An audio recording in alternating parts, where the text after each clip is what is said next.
Hey guys, this is your pharmacist Sidra and welcome to my channel, Ask Your Pharmacist. So this video is for anyone who has difficulty sleeping, whether that's consistently or just occasional sleepless nights. I'm gonna go over some great natural remedies to help you get a good night's sleep, so stick around. So sleeping pills may help you fall asleep or stay asleep, but even as a pharmacist, I do not recommend relying on prescription medications for long term. And here's why. Taking sleeping pills is a lot like a crash diet. Well, sure, both might work in short term. But if you want to up your odds of achieving longer and more restful sleep for a lifetime, you've got to build some healthy habits, pro-sleeping habits, and save yourself from a trouble. Because sleeping medications like benzodiazepines have side effects. They might be habit forming, they may cause daytime grogginess, and also they may show resistance after using them for some time. So before I get into sleep remedies, it's important to understand the difference between occasional sleeplessness and insomnia.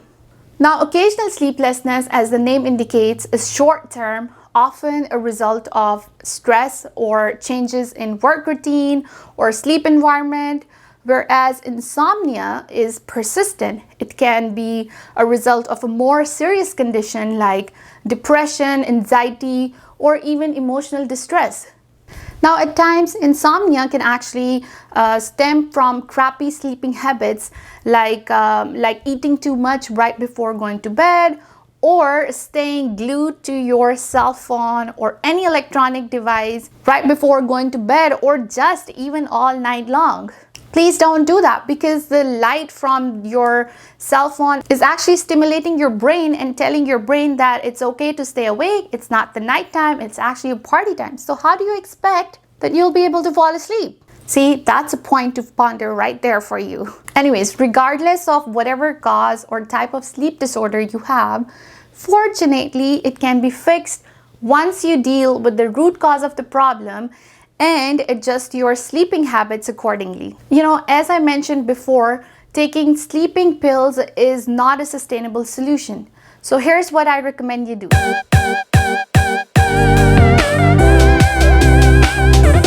This literally never fails for me. And this is something I practice every night laying on my bed. And you know what? This is kind of personal, but to help you guys out there, I'm just gonna put it out on the table for you. So basically, when I meditate at night, it's kind of different from when I meditate in the morning. At night, I am more like just venting out to myself and kind of releasing all the stress and negative energy from throughout the day. So basically, I just close my eyes and I just start imagining all the nice and peaceful things.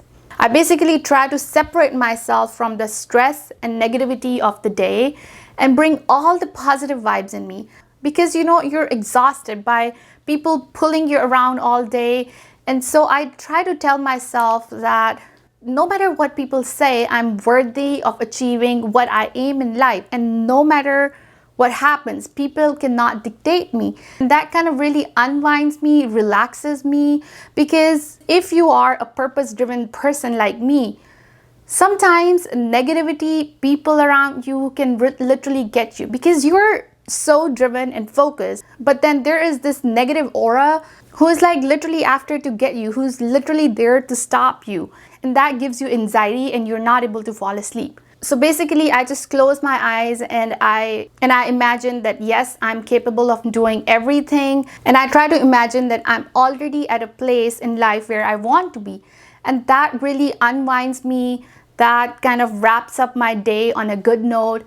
And I feel happy. I feel so relaxed and satisfied that I'm able to fall asleep right away. See, the point is that we try to relax and drain all the negative energy from the surroundings. And I'm sure a lot of you can relate to that we have good and bad days and our minds are interestingly weird. We cannot stop thinking about a bad day or event. So instead of feeling degraded and down by all the challenges in life, just try to uplift yourself at night so you can wake up with a good positive energy and you're just ready to tackle things with a full force. This really kind of de-stress you, this relaxes you, you get a good night's sleep, and also you wake up fresh.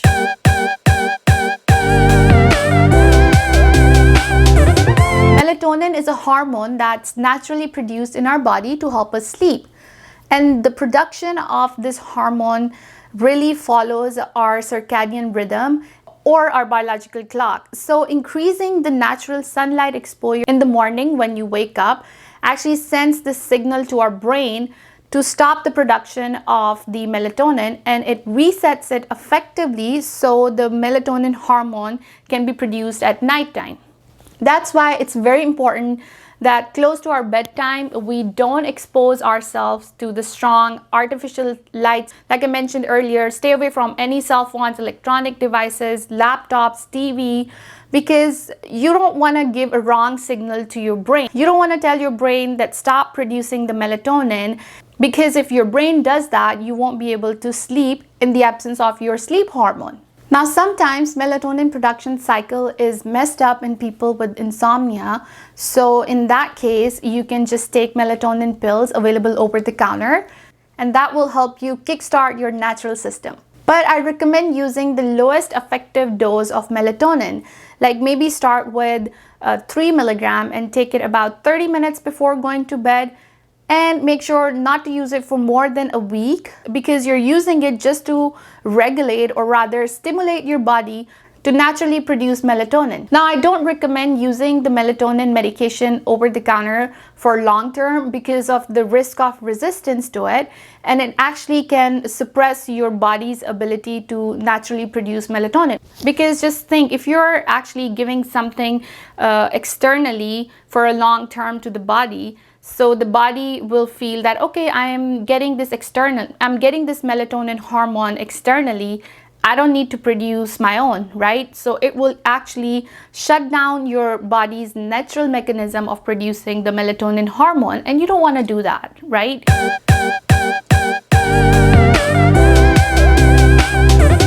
Valerian root is a natural herb which tends to ease out anxiety and it promotes the sleep.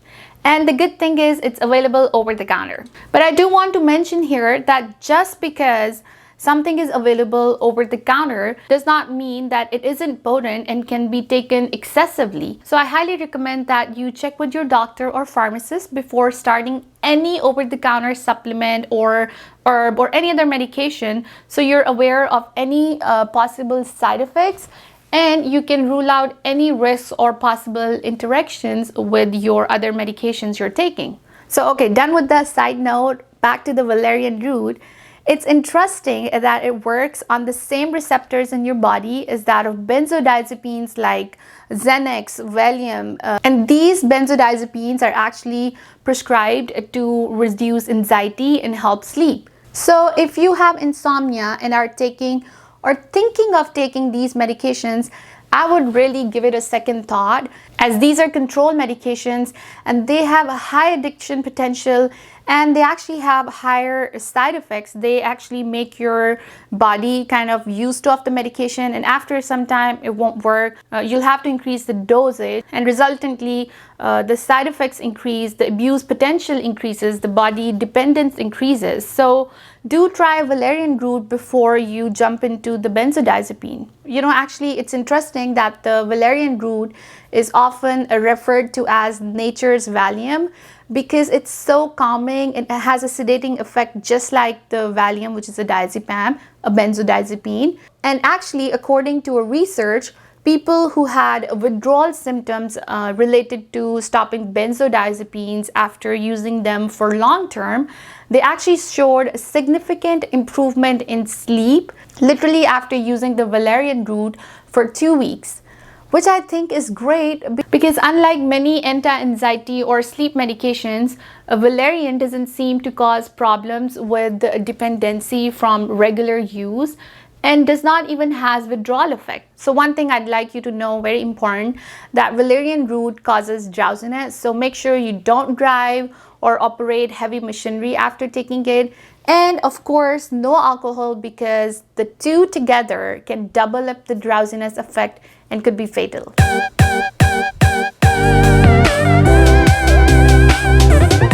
essential oils can also be a powerful way to help you relax and sleep better. And all the research on the use of essential oils is limited, but there are some essential oils that are widely recognized to help sleep. A very common one and my personal favorite is chamomile. And I actually also like lavender oil. And the good thing about the lavender oil is that it can be applied directly onto your skin. Like you can apply a little bit on your nostrils or behind the ears, or you can add 2 to 3 drops of this oil into your diffuser. And you know what? My personal favorite trick is to put a few drops of lavender oil onto my pillowcase or bedding, as this allows the scent to kind of linger throughout my sleep. So that's my life hack for you. But be careful before you do that and make sure that you're just not sensitive to its smell or you don't have allergy to it. You can actually do a patch test on your skin. You can actually apply just a small amount on your skin, like preferably the back skin, like maybe back of your arm, and leave it on for a couple of minutes or sometimes overnight and see if you get any irritation or rash.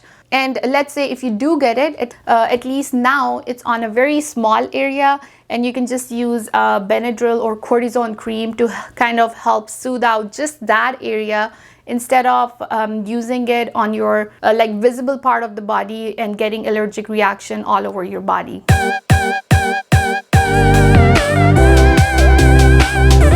Okay, so magnesium is naturally occurring mineral. It can help muscles relax and relieve stress. And that's how it also encourages healthy sleep. And actually this is quite interesting that the studies have shown that deficiency in magnesium is often associated with high stress and anxiety level. And magnesium is actually scientifically proven to help relieve broken sleep and limit the production of stress hormone called cortisol, and that hormone actually keeps you awake. So when magnesium controls that cortisol hormone, then of course ultimately you're gonna get a good sleep. And I actually often take magnesium, and I feel that it works for me very well. So basically you can take 300 milligrams of magnesium daily, and you can choose to divide your dose between morning and evening, or just take it as a single dose before going to bedtime. That's simple, easy to remember, and that's what I do. Just keep in mind, you shouldn't take magnesium supplement constantly. Take a break for a few days every 2 weeks.